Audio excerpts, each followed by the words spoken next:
తాకట్లో ఉన్న మీ బంగారాన్ని విడిపించి ఆ రోజు ఆన్లైన్ రేటుకి కొంటాం. Sharma gold company. నమస్తే, మీరు చూస్తున్న సుమన్ టీవీ. నేను మీ కీర్తి. ఈ సనాతన ధర్మాన్ని కాపాడడానికి అనేక మంది కారణ జన్ములు వస్తూ వెళ్తూ ఉంటారు. అందులో ఒకరు ఈ రోజు నా ముందు సుమన్ టీవీ స్టూడియోలో కూర్చున్నారనే చెప్పుకోవచ్చు. వారే శ్రీ శ్రీ శ్రీ నిత్య విద్యానంద భారతి గారు. నమస్తే గురుగారు. హరి ఓం తల్లి. గురుగారు, నాకు మీ గురించి కొంచెం తెలుసు, బట్ చాలా మందికి చాలా తెలియదు. ఈ రోజు సుమన్ టీవీ ప్రేక్షకులతో పాటు నాకు కూడా భాగ్యం కలిగిందేమో బహుశా మీ గురించి కొన్ని విషయాలు అట్లీస్ట్ తెలుసుకోవడానికి, తెలియజెప్పడానికి. తప్పనిసరిగా తల్లి. సో మీ ప్రయాణం ఎప్పుడు, ఎందుకు, ఎలా ఇలా స్టార్ట్ అయింది తెలుసుకుందాం ముందుగా. మా గురించి మేము చెప్పుకోవాలి అని అంటే చాలా ఆనందంగా భావిస్తుంటాం తల్లి.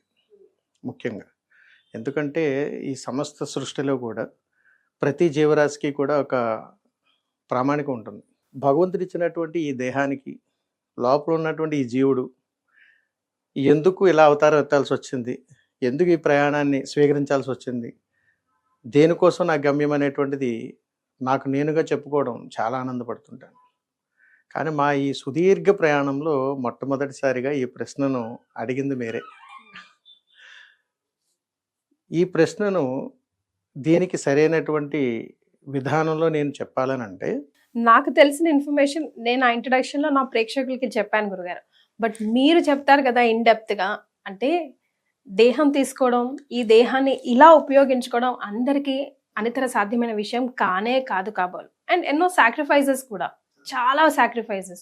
మీరు నడుస్తుంటూ వస్తే మీ కాళ్ళకన్నీ బుగ్గిల్లే చూశాను నేను. చాలా నొప్పులు ఉన్నాయి. అదేమంటే రోజుకి గురుగారు మీ అసిస్టెంట్ అడిగితే 25 కిలోమీటర్ల వరకు ప్రయాణం చేస్తూనే ఉన్నారు. ఆయన మోటోనే వేరు అని.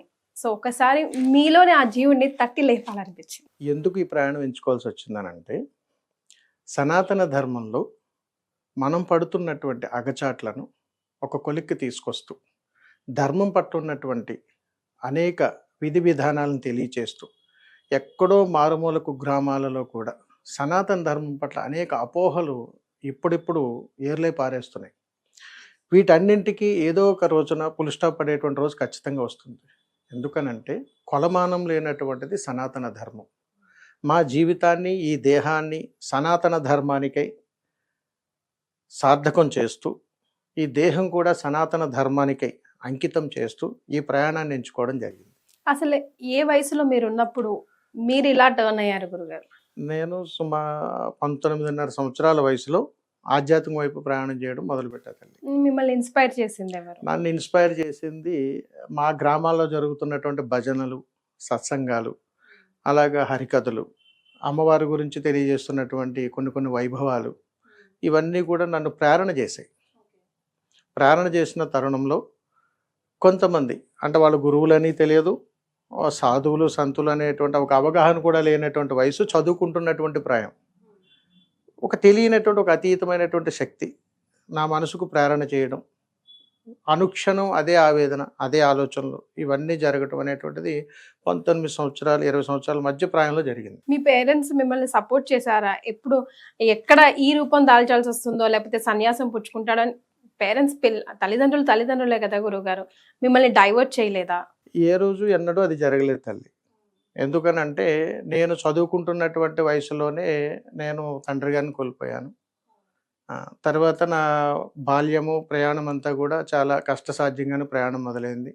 సొంతంగా పని చేసుకోవటం, నా కాళ్ళ మీద నేను నిలబడటం, ఆ వచ్చిన డబ్బులతోటే చదువుకోవటం, అలా చాలా జాగ్రత్తగా నా విద్యాభ్యాసం అంతా కూడా కొనసాగింది. ఈ ఆధ్యాత్మిక ప్రయాణం వచ్చేటప్పటికి ఒక తెలియనటువంటి, ఒక అతీతమైనటువంటి శక్తి, ఇప్పటికీ కూడా అంతు చిక్కనటువంటి సమాధానాలు ఎన్నో నన్ను కలత చెందుతుంటాను. వీటన్నింటిని అన్వేషణ రీత్యా ఎన్నో సందర్భాల్లో తారసపడుతుంటుంది. ఆహా, అన్ని సంవత్సరాల క్రితం నాకు జరిగింది ఇదే అని ఇప్పుడు తెలుసుకుంటున్నాను. ఓ, సో ఎప్పుడు మరి కంప్లీట్ గా ఇటు డైవర్ట్ అయ్యి మిమ్మల్ని మీరు స్థిరంగా ఎస్ నేను ఇది, నా మోటో ఇది అని మీరు ఎంచుకున్నారు? ఇది చాలా గమ్మత్తుగా జరిగింది తల్లి. అంటే ఒకానొక సందర్భంలో నేను, అంటే నా ఒక 26-27 సంవత్సరాల వయసులో ఒక భయంకరమైనటువంటి సన్నివేశాలు నా జీవితంలో చూశాను. ఇవి భయంకరమైనటువంటి కళలతో కూడుకున్నటువంటి జీవనం గడపాల్సి వచ్చింది. అంటే భయంకరమైనటువంటి ప్రళయాలు, దేవీ దేవతల దర్శనాలు, రకరకాలుగా ఏ రోజు ఎన్నడూ ఆ సందర్భాల్లో అప్పుడు మనసులో ఉన్నటువంటి ఆలోచనే కానీ వేరే పరిపరి విధాలుగా యజ్ఞయాగాదులు కానీ ఇతరితరాలు కానీ చేసినటువంటి అవగాహన రాహిత్యాలు అప్పట్లో అంతటి లేవు.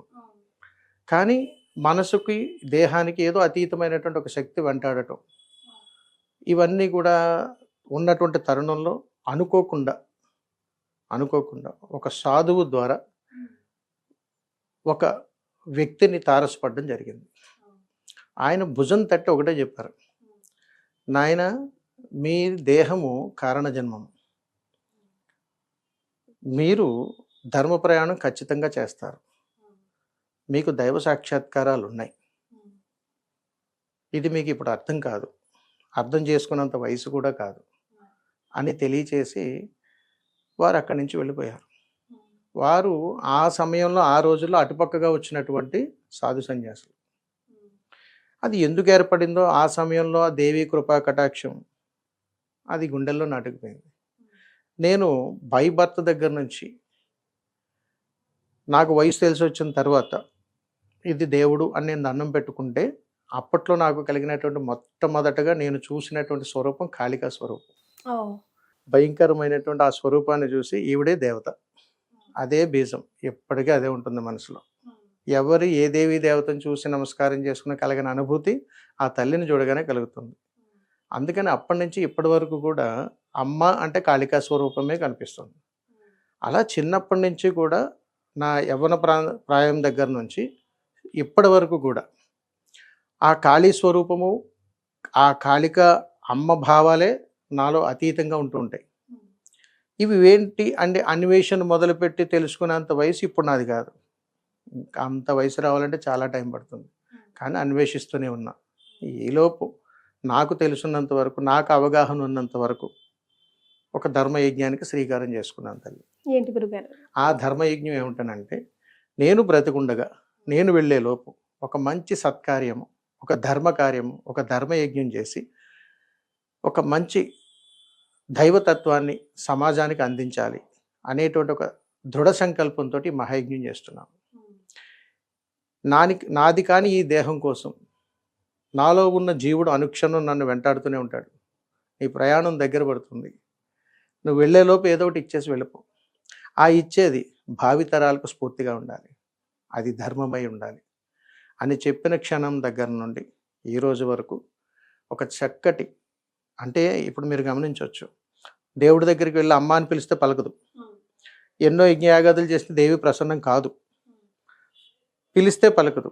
కానీ దైవాన్ని కూడా మనిషి ఈ జీవుడు తలుచుకుంటే తీసుకొచ్చి కూర్చోబెట్టగలిగేటువంటి తత్వం ఉన్నది. ఇది శాసనం ఖచ్చితంగా ఉంది. ఇది నమ్మకమే కానీ మూఢనమ్మకం కాదు, ఖచ్చితంగా ఉంది. కానీ ప్రస్తుత పరిస్థితుల్లో మనిషికి అంత సమయం లేదు తల్లి. పిలవగానే రావాలి, వాళ్ళు అడిగిన కోరికలన్నీ తీర్చేయాలి. అందుకని అమ్మా అని నేను పిలిస్తే నువ్వు వచ్చి కూర్చో తల్లి, నీకోసం నేను ఒక మహాపుణ్యక్షేత్ర నిర్మాణం చేస్తాను అని చెప్పి ఈ యజ్ఞానికి శ్రీకారం చేశాను తల్లి. ఈ యజ్ఞం చేయటానికి కూడా నేను విద్య నేర్చుకున్నటువంటి తక్పిళ్ళి అనేటువంటి మా గురువు గారి దగ్గర ఆయనకు పాద ప్రమాణం చేశాను. అయ్యా, గురుదక్షిణగా నేను మీకు ఏమి ఇచ్చుకోలేను, ఒక ధర్మాన్ని తప్ప, మరి నేమి ఇచ్చుకోమంటారు తెలియజేయండి అని అంటే మా గురువు గారు చాలా గొప్పవారు, చాలా తక్కువగా మాట్లాడతారు. ఆయన అడిగింది ఒకటి, ధర్మయజ్ఞంగా అమ్మను కూర్చోబెట్టుకో, లోక కళ్యాణార్థానికై నీ దేహాన్ని ఉపయోగించిన ఆయన, అంతకుమించి గురుదక్షిణ నాకేమొద్దు అని చెప్పారు ఆయన. అందుకని అప్పటి నుంచి కూడా ఏదో ఒకటి చేయాలి అనేటువంటి ఒక తపనతోటి ఒకానొక సందర్భంలో కాళీతత్వమే నాలో ఒక అద్భుతమైనటువంటి సంకల్పం కలుగజేసింది ఆ తల్లి. అమ్మా, గురువుగారికా పాద ప్రమాణం చేశాను, ఆయనకి ఇచ్చిన మాట నేను నెరవేర్చుకోవాలి, ఈ దేహ ప్రయాణమా త్వరలో ముగిసిపోతుంది, ఏం చేయాలో అర్థం కావట్లేదు తల్లి అని తపన పడుతున్నటువంటి కొన్ని సందర్భాలలో నా మనసుకు కలిగినటువంటి, నా ఆలోచనలు కలిగినటువంటి, ఈ దేహానికి కలిగినటువంటి ఒక అద్భుతమైనటువంటి భావన, ఆ రోజు అమావాస్య, ఆ తల్లే చెప్పిందేమో అని అనుకున్నాను. అనుకోకుండా ఒక యాచకురాలు నాకు తారసపడి, నాయన నువ్వేదో బృహత్కరమైనటువంటి కార్యక్రమానికి శ్రీకారం చేసినట్టున్నావు, ఇది మనం అర్థమయ్యే భాష. కానీ ఆ తల్లి అలా చెప్పలేదు.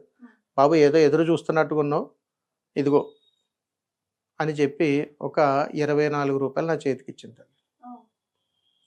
అది ఎందుకు ఇచ్చిందా అని నేను తెలుసుకోవటానికి సుమారు 1.5 సంవత్సరం పట్టింది.